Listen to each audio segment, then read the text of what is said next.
題啦。處理咧呢嚿嘢，咁而家就話俾你聽點樣整。今日咧就會教大家整呢一個玫瑰花。咁呢個玫瑰花點解都要講咧？最主要原因咧就係因為咧呢個玫瑰花咧價錢好平嘅啫，40蚊有10支。咁如果你買坊間嗰啲1支嗰啲咧20蚊3支左右咯，通常都係，或者花墟咧可能直頭係30至40蚊得3支，即係大概10蚊1支。咁咧，所以你哋自行去決定啦。咁但係你話呢啲得唔得㗎？玫瑰花其實呢啲得㗎，冇問題嘅。不過你要攞時間去養佢，大概用幾多時間咧？你要預1晚咯，咁就會靚啦。咁但係點處理咧？而家話你聽，開咗佢睇下佢係咩走勢先。慣性就係咧咁樣攞出嚟啦。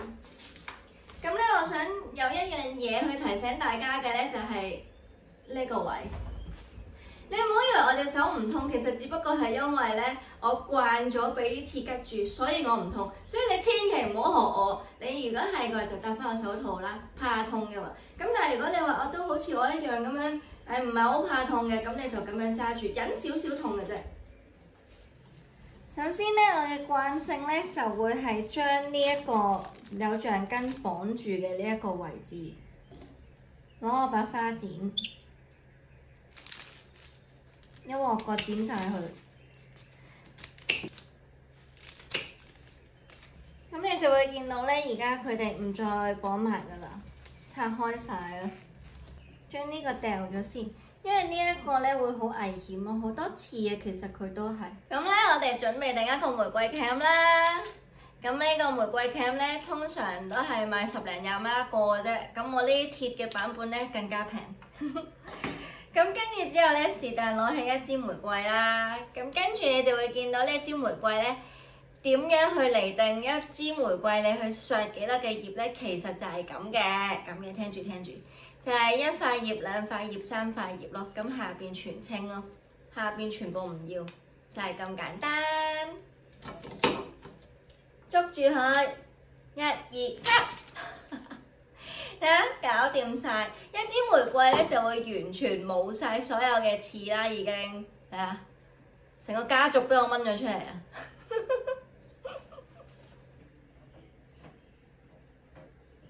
當你咧遇到呢一啲比較粗枝嘅花框啦，咁其實呢啲刺咧係好難搣甩佢噶，唔係話我頭先一下就成個家族搣出嚟嗰隻，唔可以噶，所以咧難免你會整傷咗佢個表皮噶。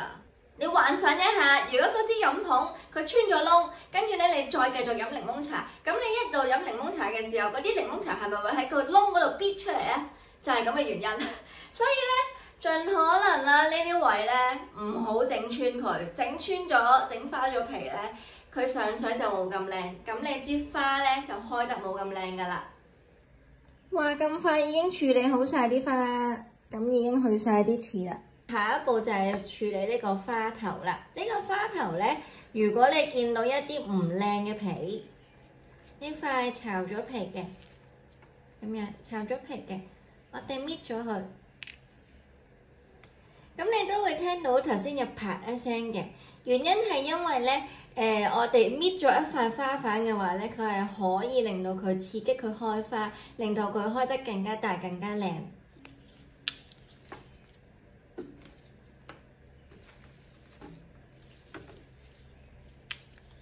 如果佢個花咧個狀況唔係好靚咧，其實佢唔識開花，所以我自己咧就會比較偏向於剪短啲。咁咧，而家我啲腳咧短晒啦，擺落呢桶水咧應該啱啱好嘅。咁我咧慣性咧就會將啲花頭咁樣浸一浸。咁咧通常啦，呢啲花咧擺幾耐可以用咧？1個鐘頭佢就會醒花咯。咁啲花咧開咗咧就會可以用咯。咁如果你話我保險啲計，其實1個晚上會好啲。就係咁多，拜拜。